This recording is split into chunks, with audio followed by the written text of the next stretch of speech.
بوم کیه دو خدا بوم کیه دو سالار مردی ببخشید پرت میکنم ببخشید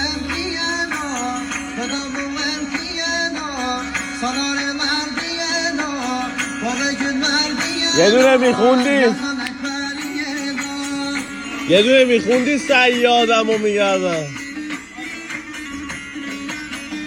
ای جانم چه بچه صدای تفنگی هم داره واقعا عشق کردم ببین بچه چقدر خوشگله مرسی عالی بود آره داداش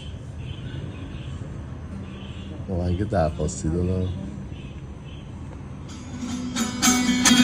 ببین چقدر خفن میخونه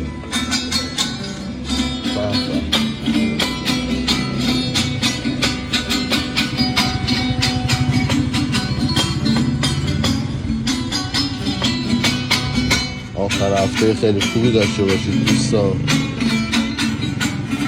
واقعا